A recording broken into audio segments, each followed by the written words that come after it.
Welcome to Distill the Bourbon Podcast. I'm Brent. I'm here with my co-hosts Brian and Chuck. Fellas, this is going to be a fun episode. It is. So have you guys heard about this place? What's it called? Buffalo Trace? You ever heard about that one? Trace. Wow, it rings a bell. Seems like I've heard that before. Well, hey, we're all fans of Buffalo Trace, right? We are, yeah. Chuck, tell us a little bit about the history. Okay, so Buffalo Trace is one of the most historic places in Kentucky in terms of distilling. Some 200 years ago, frontiersmen were distilling at what then was referred to as Leestown. It's now part of Frankfort on the Kentucky River. And some of the most famous distillers in history and some of the most famous brands have come out of that location. Once upon a time, it was called OFC.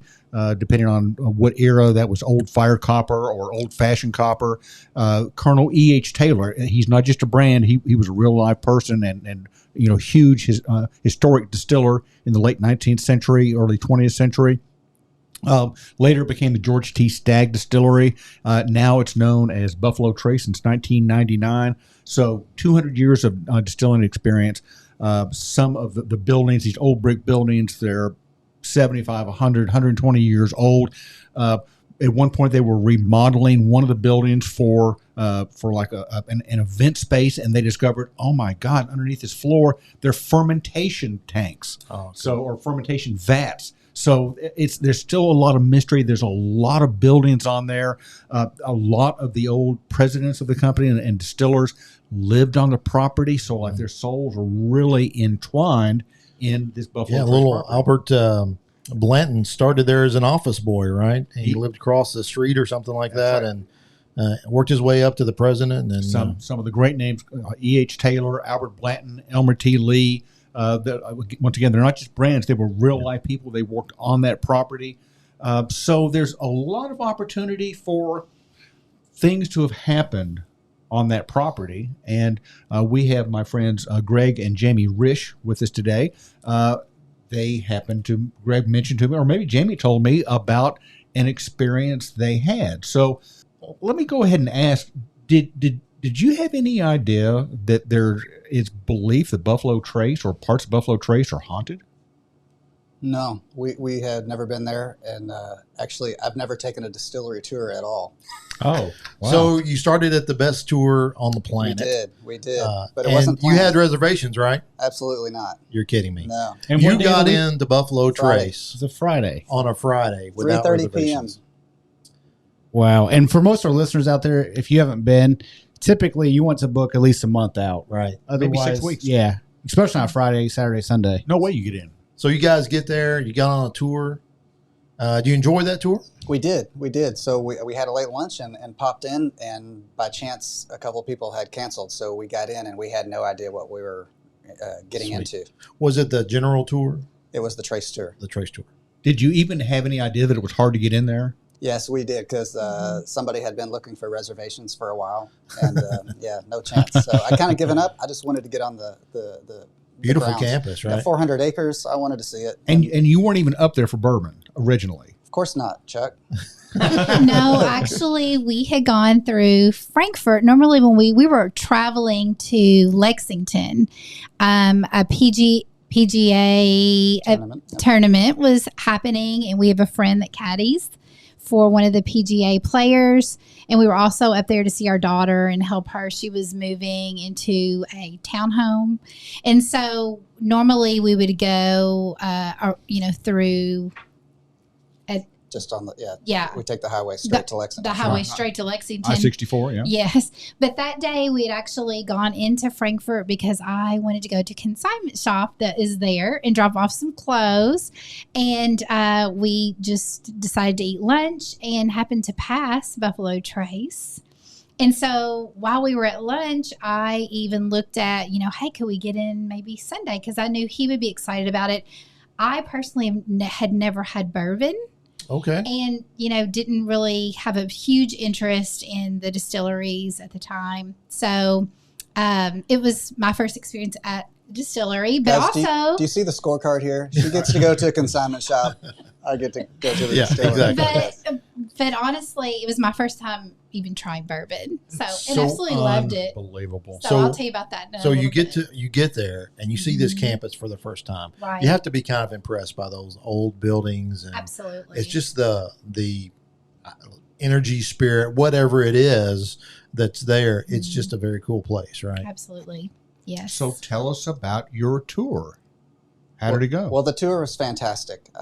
We waited a little bit in the visitor center, and that is ultimately what we would have been happy to see and to walk around and just see some of the buildings. But when it started, our guide, her name was Ray. Ray has been doing this for 3 or 4 years. She's long been retired, and this is for fun that she does.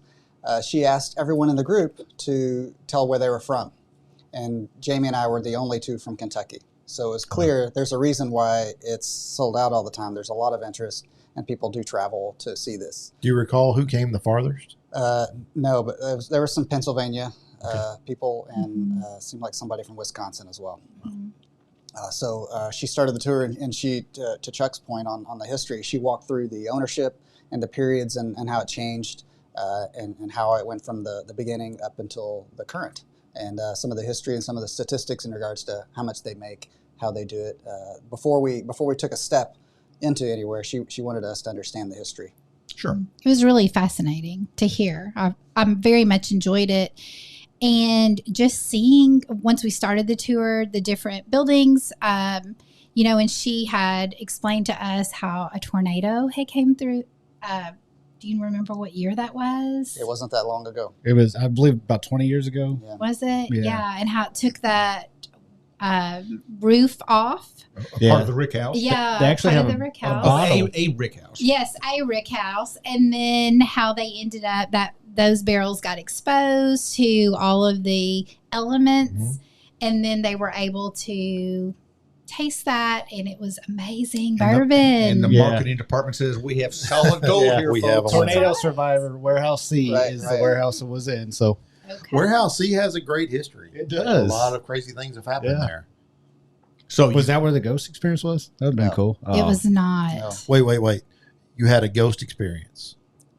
We did. Yes, we So did did. you know going in that Buffalo Trace is supposedly haunted? No, Brent, we had zero idea. No idea. We just kind of walked in. We had no idea what we were going to see, and we had no idea of any of the So history. you weren't told this on your tour. You just had this experience, and that was the first. Brent, I like Buffalo Trace bourbon, and that's the extent of my knowledge going into this. It really was. We just wanted to see the distillery and just learn a little history. I knew Pappy was made there. I knew that Blanton's was there, and some of the other brands. But, So what happened? well, we were on our tour, and we were actually a good ways through it. We had walked through some of the grounds, the barrel house, and then we went into a building that was kind of attached to one of the Rick houses. And she laughed, saying that they built this next to the Rick house so that, during Prohibition, nobody would really have any idea what was going on behind it. But it was just a very nondescript, maybe a 20 by 40 big open room. And when we went into it, there was no other door to go anywhere else. That was just that. And so she started to telling the history of this particular building. And then she picked someone out from the crowd and asked him to go stand in front of a bookcase. So there was a double bookcase on one corner of the room. And she said, well, if you grab it right there and you pull, then I want you to walk down to the first aisle. I want you to turn right, walk 25 paces and stop. And do not let anybody pass you. Everybody else, follow. So on we went. He opened the bookcase. We go into the Rick house. And so Jamie and I were maybe 5th or 6th, 7th in the line. There was only about 18 or so on this group. And so we were in the front third, you'd say. And we were about 6 or 8 steps in, and I was slightly ahead of her, a half step ahead of her. And then all of a sudden, somebody's grabbing and tugging at my elbow. And what did Jamie say? I really didn't feel, I just felt like it was not safe. I don't know. I just had a feeling when I walked in there that it was just like an eerie feeling. Not safe. Yeah, I just felt, I don't know, there was just something about the space. Of course, I've never been inside a Rick house. They're kind of spooky. Yeah, dark they and- are. And it was almost like you were in, I was thinking like how I would feel if I were in like a mine shaft or something, and like I would be buried alive or whatever. Or maybe like in an attic. Yeah, in an attic. In a turret. Absolutely. Yes, exactly. Yes. But I don't know. I just had a really uneasy feeling just walking in there, and I was just, I don't know. So yeah, that was as soon, like immediately, like when we walked in, it was just a very uneasy feeling. I didn't disagree with her thought, but I thought the smell of bourbon is in the air. Yeah, see, exactly. It's all okay. Yes, It'll it be is. okay. That's definitely there. That's what bourbon lovers, when they walk into a rick house, they say, I'm That's home. right. Like, where's the candle? No, Yeah. not Yeah. me. By the way, the record will show that Jamie is drinking white wine while the rest of us are having bourbon Yes, products. indeed. it's okay. Yes, indeed. All right. So you keep walking. You stop. What? Yeah, so we all get lined up in one of the aisles. So obviously we're on the lower floor, and that rick house is one that has vertical ventilation, so you can look up and see the slats, and you can look up and see the upper floors. And so she explains the various methods in regards to how they age and how the humidity and how they play with the temperature to get what they want. Right. And so she said this is one of several methods, but that's what this rick house brings. So she's continuing on with some of the education, and she's informing us that, hey, we are in the section that would, be referred to as, hopefully someday Pappy. And so she's explaining that, and there's two ladies towards the very front. It wasn't the first guy, but I think it was like, say, number 2 and 3 in line, interrupt and say that barrel was moving. And I could tell that the guide wasn't surprised, yet not shaken, and she tried to keep it together best she could, but, continue on. She said, oh, was it? And so we kept on, and finally she got to the end of the section she was describing. She said, okay, fair disclosure. It's time to tell you this building has been rumored to be haunted. Matter of fact, there has been a Netflix episode that has been aired in regards to ghost hunters. Ghost hunters, Ghost right. hunters, yeah, in this building. She laughed. She said, yes, this is Buffalo Trace, the spirits you do not want to drink in this building. And by the way, a barrel is going to weigh somewhere in the vicinity, depending on how long it's been there, more or less 500 pounds. Right. So when we had just left the barrel building before we went into that rick house, and so she explained, empty, they're 110, full 550. So depending on how it's aged and what the Angel share is. yeah, so it's going to be heavy, right? So my immediate thought was, okay, that's fine, but that weighs 500 pounds. It's not shaking. Did it roll? Did it creak? Did it do something? Okay, Right. but We're trying to rationalize they said no, it was wobbling. You all did not see the wobbling. No, No, we did not. But these ladies were definitely absolutely. Mm-hmm. disturbed Yeah, by and they this. interrupted were. her in her speech. So she explains the haunting, and then she explains why. Jamie, did you want to say that? That this was Alfred Blanton's niece that died in the rick house. Mhm. Wow. I didn't know So that. she said there has been many of a tour where a guest will say they saw a little girl running at the other end of the The aisle. little girl has been seen multiple times. Yes. She apparently likes to play games, if you believe in that sort of thing. One account that I've read was they have these motion sensor lights throughout several sections of the distillery, and people have reported hearing footsteps, and they go to investigate. No one's there, but the light came on, and they were the only one in the building. And then another light will go on in another room, and then another, and then it's almost like what they described it as a child playing games of kind of hide and seek or Yes. back and forth, that sort of thing. Had you known that story before, would you have gone into that? I don't think I would have gone in Knowing there. that that's where, Especially, as soon as I walked in, having that eerie feeling, and Yeah. you can just imagine how distracted I got with the ladies. They were very adamant of what they were seeing. Although we didn't see it, they were very adamant about it. And so I was, distracted then, and trying to listen still to our guide who, she gave us a little bit of that background about the hauntings, but then, she didn't miss a beat on the tour of what she was, her goal was in educating us.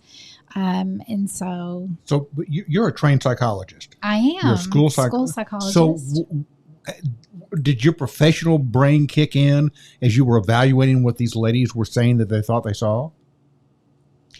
Honestly, Go ahead. No, Chuck likes to be lied to, please. The bourbon's flawed. I was We lie. thinking, well, after she told us there was a Netflix, and I was trying to rationalize it just to calm my own spirit down, was, well, maybe they've seen it and they're trying to, Be provocative. stir something up on the group, that kind of thing. But I was still eyeing the barrel, trying to see if, waiting to see it waiting to see it ourselves. myself. But to Brent's point, it's 4 p.m. in the afternoon. You're with 20 people. Mm-hmm. There's a little safety in numbers. And we're maybe 50 feet from the exit. So, Well, don't get me and I can wrong. run a lot faster than Jamie, so I'm really not concerned. I was ready to get out of there. Well, you mentioned it was adjacent to Warehouse C, right? Mm-hmm. There's another story about a foreman who was not feeling well, took a little nap, put his hat over his head, laid down in Warehouse C, and he was awakened by a voice saying, get your crew out, get all the people out, because his crew was outside working on something next to the building. And he woke up and there was no one there. He put his head back over his head and went back to sleep. And the voice called to him again and says, you have to get up now and get these people away from the building. And it scared the bejesus out of him. So he gets up, goes out, moves all of his workers, and then bricks fall off of the wall collapses. Oh, And wow. right where they were working, and it would have reportedly killed several people Wow. had that not happened. And he was convinced, or at least the marketing department has convinced people, that it was the ghost of Blanton, who was very concerned for his employees and their safety and that sort of thing. Well, Brent, our story doesn't stop there. Oh, though. you're still going. No, there's more. Keep going. Keep So- We're going. just getting One, started. I like it. We're still in the same spot. We're still on I wouldn't have freaked out at the lower wall. floor. And the guide says, when she gets done telling us that, yes, it's rumored to be haunted, and yes, Alfred's niece was killed here, or she died here in this building. She then goes on to say, there's a reason, if you guys weren't paying attention, I don't come into this building first. I always send a guest in first. So that's why she chose someone else to go, and then she followed. So she was, you can tell she has experienced it and has heard plenty of stories. However, then she finished, and we were, okay, now it's time to go around. Everybody turn around and let's exit the same way we came in. Then another person on the tour says, whoa, I just saw somebody, looking at us through the aisle of barrels. And, there's the wide aisle that we were in where you can walk through. And then there's you can see in between the rows of the barrels. And she said somebody was looking at us from the other side. It was kind of strange. Now, mind you, she was saying this, but only to the guide. Yes, we were kind of walking out and leaving, and we just happened to be close by. She wasn't trying to get she wasn't trying to get anybody's attention. She just mentioned it because she thought it was a little odd. And so at that point, when the guide turned and looked at her, I could tell that she had a different look on her face. The guide. Mhm. Yeah, The Ray. guide. Now, Ray was probably about 5 foot tall. I think she told us she was 70 years old, and there's a reason, again, why she doesn't come into this building first. But she was taken aback. She said that, no, there's not anyone in the building. There's no movement in the building. Nobody's taking barrels in and out. Nobody's checking anything. That doesn't happen at this time of the day. Okay. She said, okay, well, there was a guy. So the guide says, describe who you saw. She said, it was a guy, and he was wearing a suit. Uh-oh. Okay. Sounds like Nobody's wearing Blanton. suits Sounds like around Blanton. here. She said, anything else you could describe? Was he wearing a hat? She said, oh, yeah, he was. Describe the hat. Oh, it was Is it one a of those bowler hat? old-timey kind of rounded off hats. So the guide said, you just saw Alfred Blanton. This lady was teary. Oh, She was so shaken. she was shaken. She was waving herself off. She was Really? teary. She was disturbed. And time to get out of the building. Time to go. Time to go. Time to So go. Yeah. there's multiple tours at Buffalo Yes, Trace, yes. and one of those tours being the Ghost Tour, which typically takes place in the fall, wintertime due to it getting dark earlier in the evening. Is that a trip you Brian, guys you'd have a would good make? time. You'd have a good time with that. Okay. No, Yeah. we would not take that tour. Yeah, not me after neither. that If it experience. was spooky on 4 p.m. on a sunny day on a Friday, I don't know about going at night. Yeah, as uneasy as I felt in the Rick House, and then those things happening, I have no desire to go back So for the haunted tour. No, the tour I can't then imagine. the next spot we went to was going to be the last stop until we went to the tasting, And when we went into the building, it was the Blanton House where they do the bottling and the packaging there. Oh, that's the coolest place on the It whole. is, and it is. Absolutely. And if you had never been there, which we hadn't, it was just amazing to think. People do stuff by hand still? Yeah, it was serious magic. Especially in your background being in manufacturing. Yeah, it was amazing. I thought, well, I'm guessing they're compensated for it, but no, the team was getting after it, but it was really cool to see that. Yeah. And that building is, say, 75 feet from the Rick House that we were just talking about.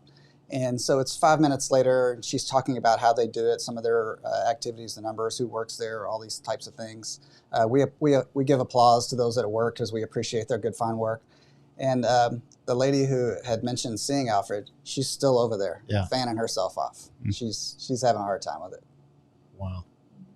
I tell you, man. Then, go ahead, Chuck. Well, I was going to say, so if you're familiar with the Buffalo Trace layout, there's the gift shop, the visitor center, and the Blanton Bottling House is Right like kind there. of right next to that. It is. And right across the driveway, you all probably were in Rick House D. Okay. I believe that's the standard place where you take the tour. So this is a pretty compact area, and Mr. Blanton's house is maybe no more than 100 yards away. Oh, wow.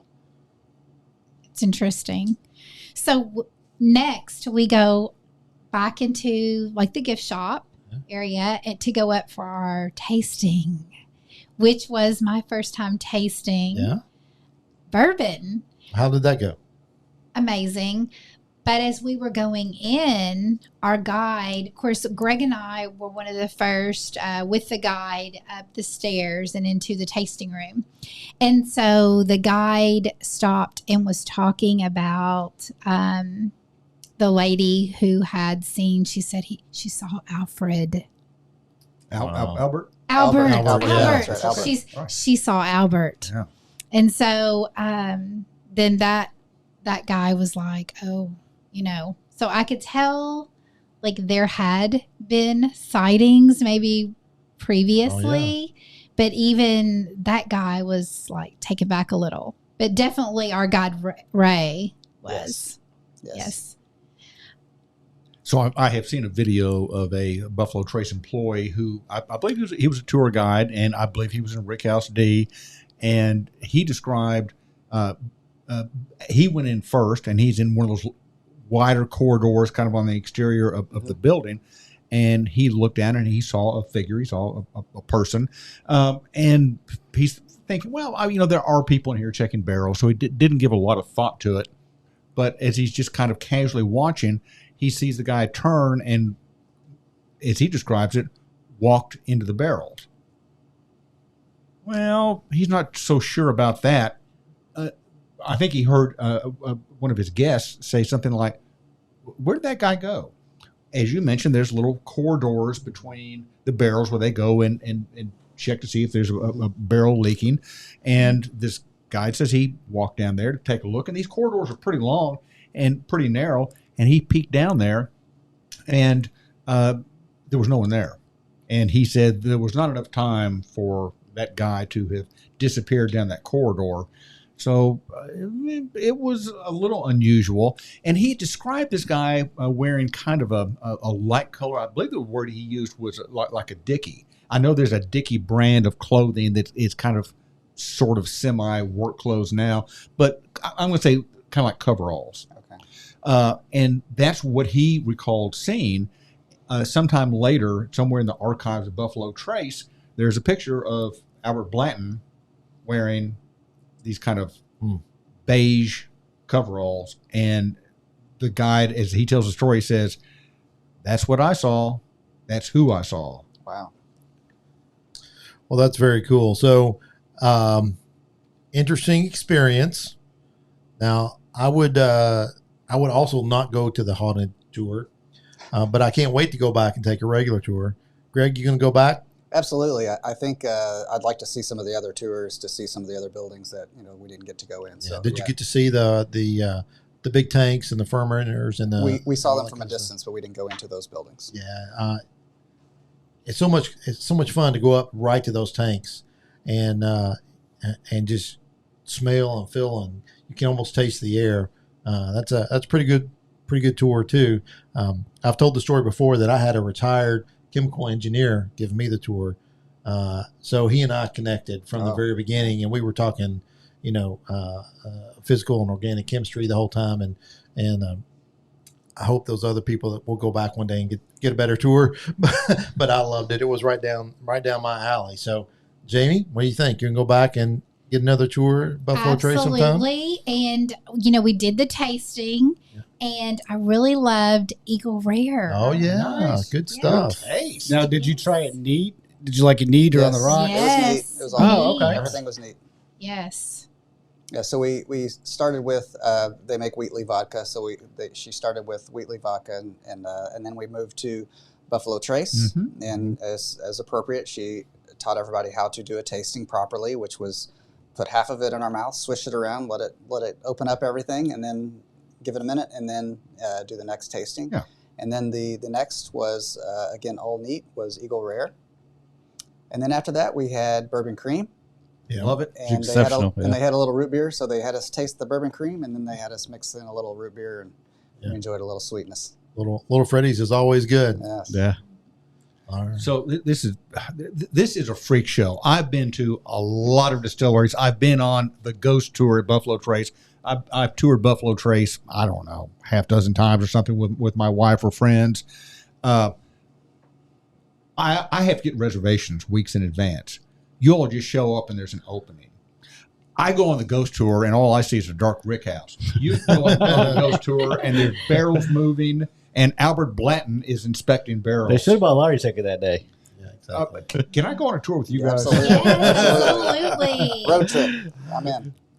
Well, Buffalo Trace, what an amazing story. We love almost every spirit at Buffalo Trace. Just not those. I'm sure we love Albert and his niece too, but I don't want to meet them anytime soon. So, fellas, anything else about Buffalo Trace and tours? Make reservations early unless you're going with the Risches. That's right. And you just show up at any time. Thank you guys for being a part of today's show. We appreciate it. Come back anytime. We want to hear those kind of fantastic stories. And we always love to have friends in the very hot turret as it is.